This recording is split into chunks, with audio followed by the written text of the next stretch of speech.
آج صرف آپ کو یہ بتا رہا ہوں کہ ہمیں نبی کریم صلی اللہ علیہ وسلم نے کچھ اذکار سکھائے ہیں, کچھ ذکر سکھایا ہے اللہ کا, جو ان ایول فورسز کو دور کرنے کے لیے.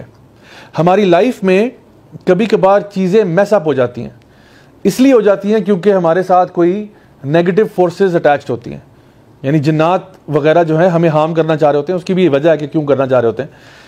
تو فی الحال میں آپ کو یہ بتانا چاہ رہا ہوں کہ there are negative forces sometimes that are affecting us, whether physically, mentally, psychologically, emotionally اور اینی وچ وے. اور یہ اثرات جو ہیں یہ بڑے کبھی کبھار شدید ہو جاتے ہیں, بڑے ایکسٹریم ہو جاتے ہیں. ٹھیک ہے, ان میں سے ایک چیز جو ہے اس کو ہم کہتے ہیں slip paralysis. Slip paralysis. Slip paralysis اگر آپ کو نہ پتا ہو کیا ہوتا ہے, جن کو پتا ہے ان کو بہت اچھی طرح پتا ہے کیا ہوتا ہے, اور جن کو نہیں پتا میں بتا دیتا ہوں. سلیپ پیرالسس ایک ایسا پروسیس ہے جب آپ بستر پہ لیٹے ہوتے ہیں, سو رہے ہوتے ہیں, اور ایک دم سے آپ کو فیل ہوتا ہے جیسے آپ کی چھاتی کے اوپر ایک وزنی چیز بیٹھ گئی آ کے, اور آپ ہل نہیں سکتے. آپ کوشش کر رہے ہیں ہلنے کی, بٹ یو کینٹ موو. آپ کچھ بولنا چاہتے ہیں, آپ بول نہیں سکتے. You become paralysed in your own bed. You are awake but you can't move. اور کچھ ہی دیر کے بعد, مے بی کبھی کبھار آدھے گھنٹے بعد, 50 منٹ بعد, گھنٹے بعد, وہ چیز آپ کے سینے سے اٹھ جاتی ہے. یہ ڈفرنٹ کلچرز میں, ڈفرنٹ ٹریڈیشنز میں it was always associated to demons, to جنز. سائیکولوجیکلی اگر آپ بات کریں تو میں نے کئی سائیکالوجسٹ کی اس کے بارے میں ڈسکشنز دیکھی ہیں, پڑھی ہیں, سنی ہیں, اور وہ بیسکلی یہ کہتے ہیں واللہ عالم, وی ڈونٹ نو, اللہ کو بہتر پتا ہوگا, ہمیں نہیں پتا. تو کیا لگا رہے ہیں کہ یہ ہوگا وہ ہوگا, لیکن کہتے ہیں ہمیں سمجھ نہیں آتی یہ ہوتا کیا ہے. واٹ از دس اسٹیٹ کہ جہاں پہ ایک بندہ بستر میں لیٹا ہوا ہے اور پیرالائز ہو گیا عارضی طور پہ, ٹیمپرری پیرالائسس میں چلا گیا. We don't know any medical cause for this. Why is it happening, اس کی MRI کرا لیں, CT اسکین کرا لیں, everything is clear, what's going on. ہمیں پتہ ہے اسلامکلی کہ دس از بیسکلی شیاطین افیکٹنگ اے پرسن. اچھا, میں آپ کو ایک بھائی کا واقعہ سنا رہا ہوں جنہوں نے واؤچ کر کے یہ بات بتائی, اور میں خود بھی پرسنلی بہت لوگوں کو اس پہ ہیلپ بھی کر چکا ہوں, getting out of sleep paralysis. تو ان کو میں کہتا ہوں کہ آپ رات کو سونے سے پہلے اپنے اذکار پڑھا کریں. سب سے پہلے تو مغرب کی نماز کے بعد جو ہے نا ہمیں اذکار پڑھ لینے چاہیے شام کے. اس میں کچھ اذکار جس طرح آیت الکرسی ہے, جیسے 4 کل ہیں, ان میں سے 3 کل اسپیشلی قل هو اللہ احد, قل اعوذ برب الفلق, قل اعوذ برب الناس پڑھ کے ہاتھوں پہ بلو کرنا اور پھر اپنے پورے جسم پر رب کرنا. یہ نبی کریم صلی اللہ علیہ وسلم رات کو سونے سے پہلے 3 دفعہ کرتے تھے. اور سورۃ البقرہ کی آخری 2 آیات جو ہیں آپ صلی اللہ علیہ وسلم نے فرمایا یہ تمہارے لیے ہر چیز کی پروٹیکشن کے لیے کافی ہیں. پھر کچھ اور اذکار ہیں, مثلاً کہ بسم اللہ الذی لا یضر مع اسمہ شیء فی الارض ولا فی السماء وهو السمیع العلیم. ایک اور ذکر ہے اعوذ بکلمات اللہ التامات من شر ما خلق. ایک اور ہے اعوذ بکلمات اللہ التامہ من کل شیطان وہامہ ومن کل عین لامہ. یہ سارے اذکار آپ کو بائی دی وے حصن المسلم میں مل جائیں گے. اللہم عافنی فی بدنی, اللہم عافنی فی سمعی, اللہم عافنی فی بصری, لا الہ الا انت. یعنی یہ وہ اذکار ہے کہ یا اللہ, ہم ہر چیز سے اللہ تعالیٰ کی پناہ بھی مانگ رہے ہیں, اپنے لیے عافیت بھی مانگ رہے ہیں کہ ہمیں اللہ تعالیٰ حفظ و امان میں رکھے. تو اس میں نظر بد کے لیے بھی ہے اور ہر طرح کے شر کے لیے بھی ہے.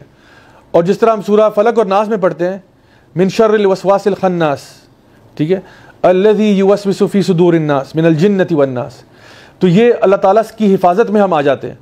سو جتنا زیادہ آپ نے اذکار کیے ہوتے ہیں اتنا زیادہ آپ اللہ تعالیٰ کی پروٹیکشن میں آتے ہیں.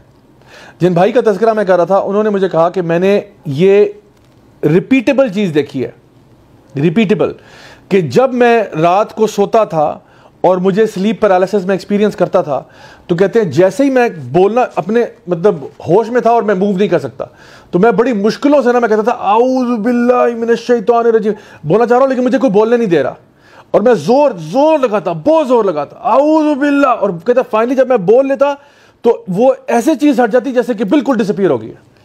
کہتے ہیں یا پھر کبھی کبھار میں اللہ لا الہ پڑھتا, اللہ, کہتے ہیں مجھے کوئی چیز روک رہی ہوتی, اللہ لا الہ, کہتے ہیں جیسے میں بولتا اللہ لا الہ الا هو الحی القیوم, اور ایک دم سے وہ چیز غائب ہو جاتی.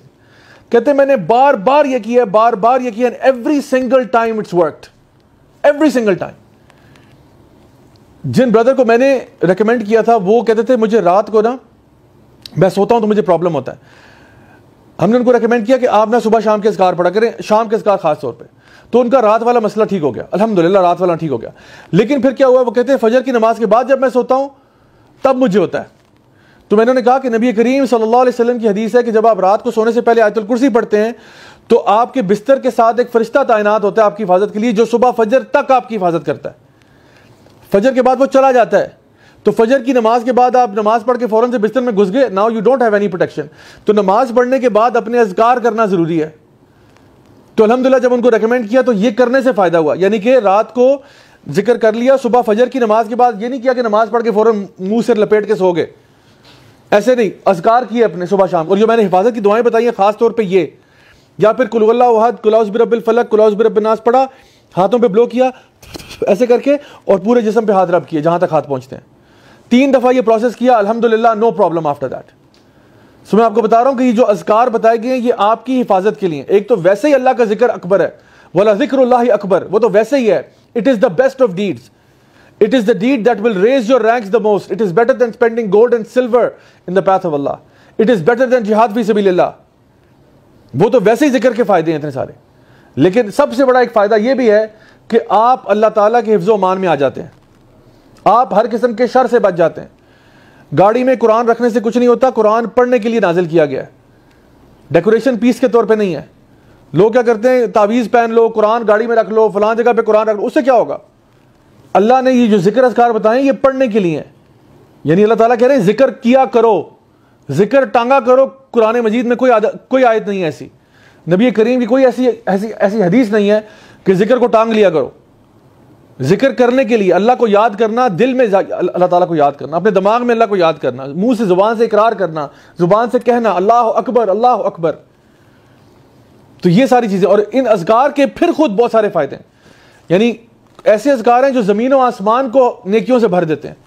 ایسے اذکار ہیں جو ہر دفعہ ذکر کرنے سے جنت میں ہمارے نام کا درخت لگ جاتا ہے. لا حول ولا قوت الا باللہ پڑھنا، سبحان اللہ و بحمدہ، سبحان اللہ العظیم پڑھنا، الحمدللہ کہنا، سبحان اللہ کہنا، یہ سارے اذکار ہیں. تو جب انسان ویسے ہی فارغ بیٹھا ہو کبھی، تو بجائے کہ فوراً سے ہاتھ ہمارا فون کی طرف جائے اور ہمیں خواہ اسکرولنگ شروع کر دیں، اللہ کو یاد کر لو تھوڑی دیر کے لیے. میں یہ نہیں کہہ رہا کہ بیٹھ کے اب آپ سارا دن یہی کریں، لیکن چلو 5-10 منٹ تو نکل ہی آتے ہیں نا. ڈے ٹو ڈے لائف کے اندر آپ کہیں ویٹنگ روم میں بیٹھے ہوئے ہیں، ڈاکٹر کو جو ہے نا دکھانے کے لیے گئے تھے، ویٹنگ لاؤنج میں بیٹھے ہوئے ذکر کر رہے ہو اللہ کا. کسی کو ملنے کے لیے گئے ہو، کہہ رہے ہیں جی ویٹ کرے ابھی باس اندر ہیں 5 منٹ میں آتے ہیں، اللہ کا ذکر کر لو، شاید اسی میٹنگ میں برکت ڈال دے اللہ تعالیٰ. سو کیپ ان مائنڈ کہ یہ جو اللہ تعالیٰ کا ذکر ہے نا یہ بہت بڑی چیز ہے.